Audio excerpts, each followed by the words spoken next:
In the early hours of 6 June 1944, German forces along the Normandy coast were already on alert. Reports of Allied airborne landings inland had been coming in since shortly after midnight. Communications were confused, but it was clear that something significant was underway. At approximately 0630 hours, the first Allied landing craft reached the beaches. At places like Omaha Beach, the Atlantic Wall immediately came into action. German machine gun positions opened fire as soon as the ramps dropped.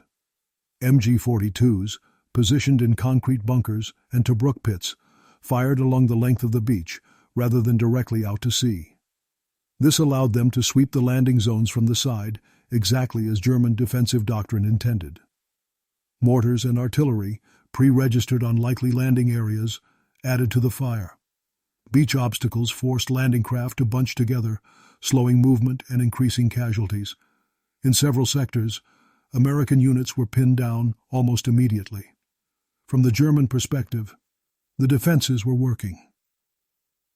The Atlantic Wall had been designed to delay the enemy, inflict heavy losses, and hold the shoreline long enough for reserves to counterattack.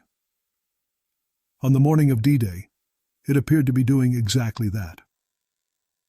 At Omaha, many landing craft released troops in the wrong locations. Strong currents and navigation errors scattered units. Radios failed, officers were killed early, and command structures broke down. By conventional standards, the assault was close to collapse. Yet despite this, the invasion did not fail. Small groups of Allied soldiers began moving off the beach. Some advanced through gaps between German strongpoints. Others climbed steep bluffs the defenders believed were impassable. Engineers cleared paths through wire and mines under fire. None of this followed the original plan. The Atlantic Wall had been designed to defeat a tightly organized assault delivered exactly where German planners expected it. It was not designed to deal with scattered units acting independently. By mid-morning, German defenders could still fire on the beaches, but they were losing control of the ground behind them. The Atlantic Wall was still standing, but the battle was already moving past it. After the defeat of France in 1940, Adolf Hitler believed the war in Western Europe had effectively been decided. Britain remained in the war, but Germany lacked the naval strength to invade it directly. Hitler assumed that any future Allied attempt to return to the continent would come by sea. By late 1941, this assumption became fixed policy. Hitler believed the next Allied invasion would be decisive. If it succeeded, Germany would face a prolonged war on multiple fronts.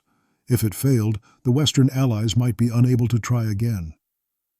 The solution, in Hitler's view, was to stop the invasion at the coastline. This idea became known as Fortress Europe. The Atlantic Wall was intended to be its main defensive barrier. Stretching from northern Norway to the Spanish border, it was meant to deny the Allies any viable landing area. Construction was overseen largely by Organization Todd. Hundreds of thousands of workers were employed, including large numbers of forced laborers. Enormous quantities of concrete and steel were diverted to coastal defenses. The wall was also used as a propaganda tool. German media portrayed it as impenetrable. Images of massive bunkers and heavy guns were meant to convince both German civilians and Allied planners that an invasion would be impossible. However, this vision rested on several assumptions. It assumed the Allies would land where expected. It assumed German forces would have time to respond in an organized manner. It assumed fixed defenses could compensate for Germany's growing disadvantages in air power and mobility. These assumptions shaped how the wall was built. Despite its reputation, the Atlantic Wall was not a continuous fortification. It was a collection of defensive positions spread across thousands of miles of coastline. These positions varied widely in strength and completeness.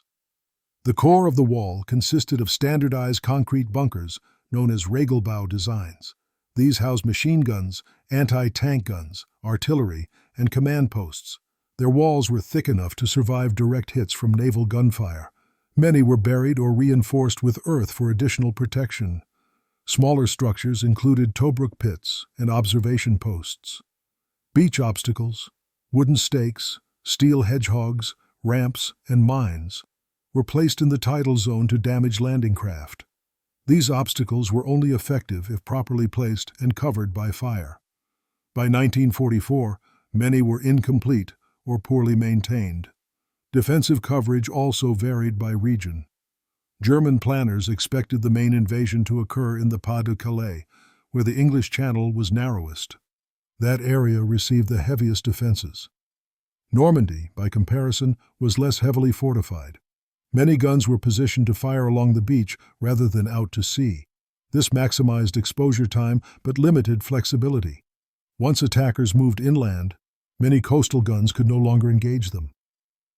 The wall was strong at specific points. It was weak in between. German coastal defense doctrine followed a clear sequence. The enemy would land. Coastal defenses would delay them. Mobile reserves would counterattack and destroy the invasion force. This required intact communications, rapid decisions, and freedom of movement. On D-Day, none of these conditions existed. Allied air attacks and naval bombardment disrupted communications early. Telephone lines were cut. Radio traffic was unreliable. Many commanders had only local awareness. Allied air superiority made daylight movement extremely dangerous. German reserves could not move freely. Static defenses depend on predictable enemy behavior. Once Allied troops landed in unexpected locations and moved through gaps, the logic of fixed defense broke down.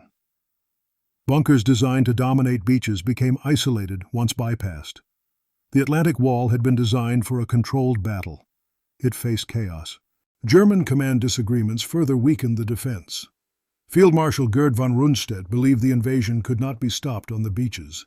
He favored mobile armored counterattacks. Field Marshal Erwin Rommel believed Allied air power would prevent such movement. He argued the invasion had to be stopped at the shoreline. Hitler committed fully to neither approach. Some armored divisions were held in reserve under Hitler's personal control. Their movement required his approval. On D-Day, this caused fatal delays. German commanders were unsure whether Normandy was the main invasion or a diversion. Several armored units remained idle while awaiting orders. By the time they moved, Allied forces were already inland. Allied planning accepted that initial plans would fail. Instead of rigid control, Allied doctrine emphasized initiative at lower levels. When landings went wrong, small units reorganized themselves. Junior officers and NCOs led ad hoc groups inland. They exploited terrain, gaps between strong points, and unexpected routes. Crucially, the Allies did not attempt to destroy every bunker. Once high ground was taken, coastal defenses lost their purpose. Guns faced the wrong direction. Observation posts were neutralized. Strong points were isolated rather than assaulted. The wall was defeated by maneuver, not demolition. The wall's effectiveness depended on its defenders. These units varied widely in quality. Some were experienced, others were older conscripts or recovering wounded. Once isolated, bunker crews faced severe limitations. Communications were cut. Resupply was impossible. Withdrawal routes were limited. Many continued fighting long after the battle had moved on. The wall did not fail because its defenders lacked courage. It failed because they were isolated and outmaneuvered. By 1944, Germany lacked air superiority, fuel, and mobility. The Atlantic Wall was an attempt to compensate for these losses. Static defenses require fewer mobile resources, but they lock forces into a reactive posture. Once breached, they cannot adapt. The Allies emphasized logistics, flexibility, and sustained momentum. After D-Day, Germany could not regain the initiative. After Normandy, the Atlantic Wall no longer mattered. Germany lacked the resources to restore or reinforce it. Allied air power made coastal movement dangerous. The war shifted inland. The wall remained, but the fighting moved beyond it. Large sections of the Atlantic Wall still exist today. They stand as reminders of an immense engineering effort.